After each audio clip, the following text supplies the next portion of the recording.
Hello and welcome to a new publication of results of LatinNCAP. In this case, we are in phase 16 and we are launching this new set of results closer to the end of the year in our 15th anniversary.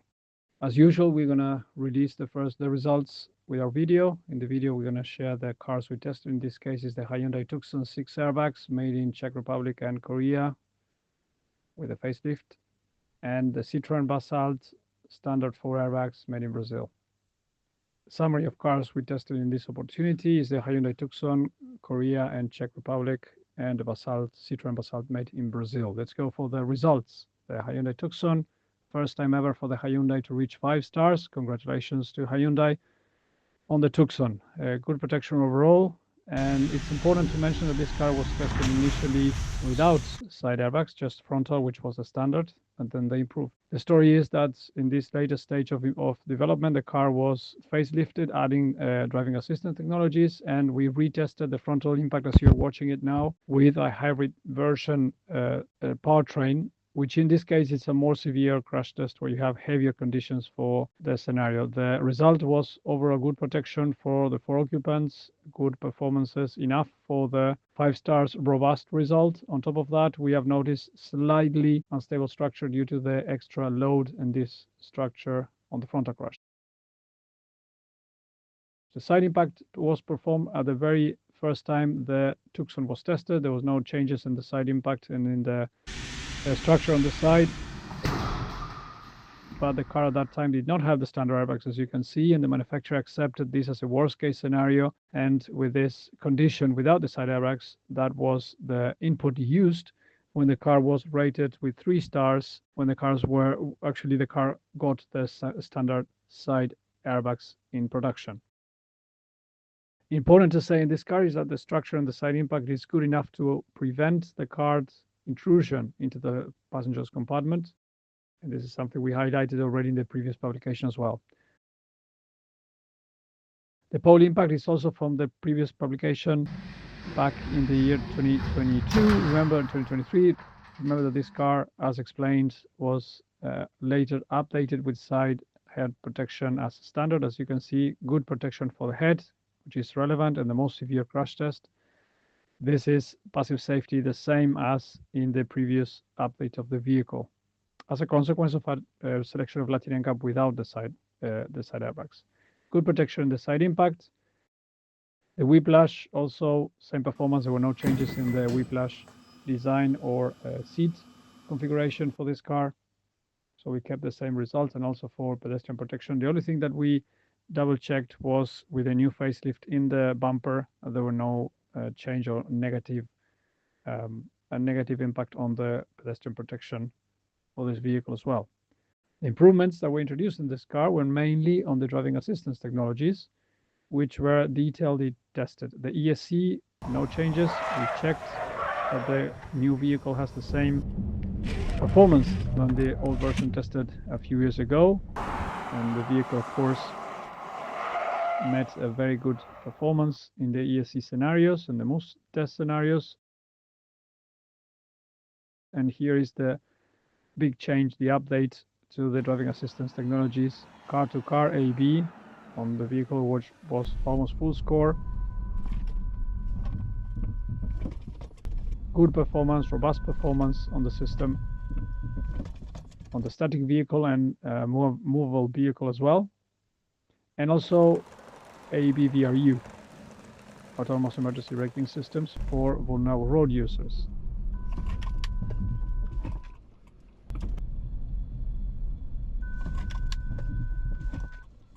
The vehicle was also tested in lane support systems that we are watching now in the video, and it showed a good performance as well, a robust and good performance, and this was enough to score as well in this scenario.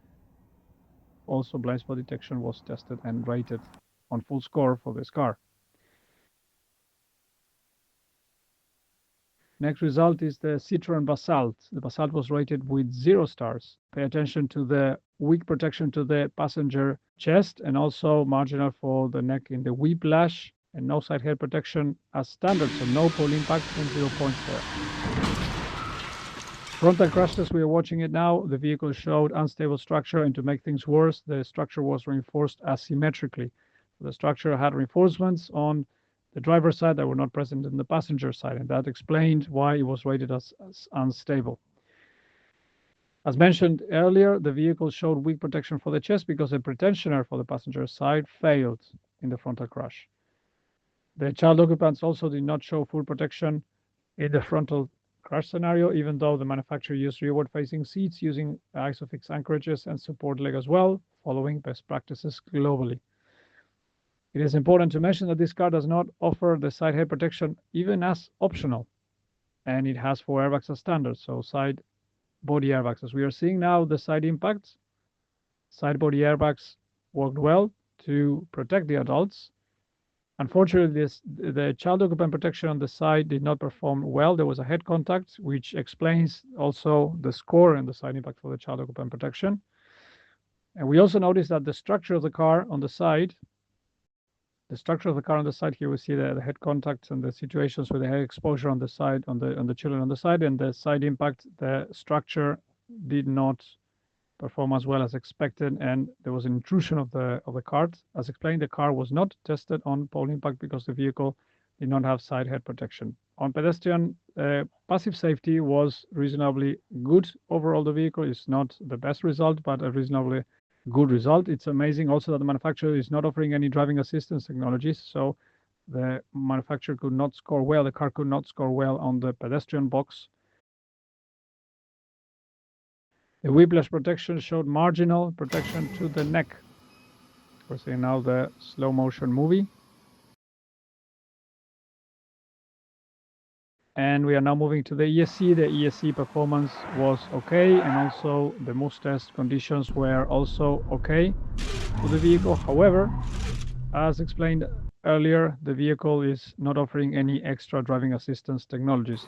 LatinNCAP was surprised because the vehicle had seatbelt reminders that actually count for the safety assistance box, and it's only present in the driver's side, and the conditions on the driver's side are not met to score for LatinNCAP. Summary of results: the Hyundai Tucson, 5 stars, nice improvement from Hyundai, also the first 5-star for the brand. As a summary of the vehicle was first tested with only frontal airbags. The manufacturer improved the equipment of the car a couple of years ago to standard 6 airbags, but the others volume was not enough to score properly or score enough amount to be able to be rated for LatinNCAP. So the manufacturer increased the volume of ADAS technologies at the time that they have introduced a facelift for the car as well.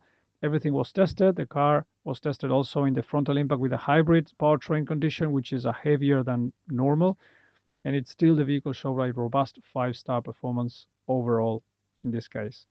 Coming to the Citroen Basalt, the Citroen Basalt was, as a summary, a poor performance, another poor performance from Stellantis, once again showing or confirming that the manufacturer is not paying attention to safety in a level that LatinNCAP is highly surprised by the non-reaction of the car manufacturer in terms of improving basic safety as side head protection, for example.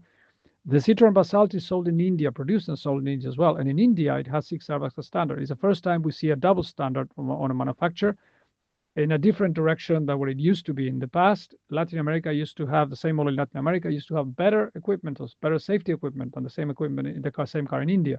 But now what we are seeing is the car in India has much better safety equipment than the same vehicle in Latin America.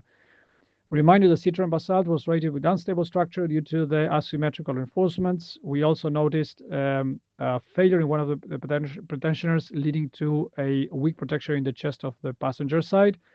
And also that, of course, explains the poor adult occupant protection results in general. But added to that, we also need to consider that the vehicle did not have the side head protection, which also explains the very low score on the adult occupant box. And the child occupant protection, we also noticed some exposure in the head of one of the dummies that led to a poor result.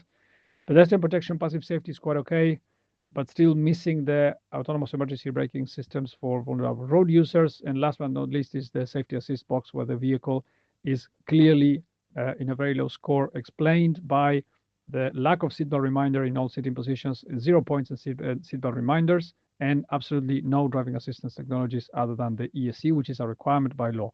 Important to say on the Citroen Basalt is that because of or due to the low score in the adult box and also in the driving assistance technologies, those two explain why this car was rated 0 stars. Even if the car would have got extra side head protection, the car would have kept the 0-star result as well. So there's a lot of things that need to be improved from Stellantis, especially on Citroen on this car. It is amazing that the manufacturer is not reacting to what LatinNCAP has been announcing and showing and proving repeatedly in the last 2 or 3 years. The manufacturer is not reacting to that, given that all the other competitors are definitely improving cars beyond regulation in Latin America. That was it for this new publication of results. We thank you so much for joining this time. We have more results to come before the end of the year. Before we say goodbye, we would like to thank very much to our sponsors and the ones that actually support us and our supporters. Bloomberg Philanthropies, FI Foundation, Global NCAP, ICRT, and all of you that are supporting us by joining our presentations and sharing the results.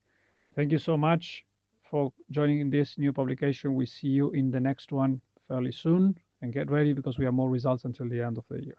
Till the next time, bye-bye.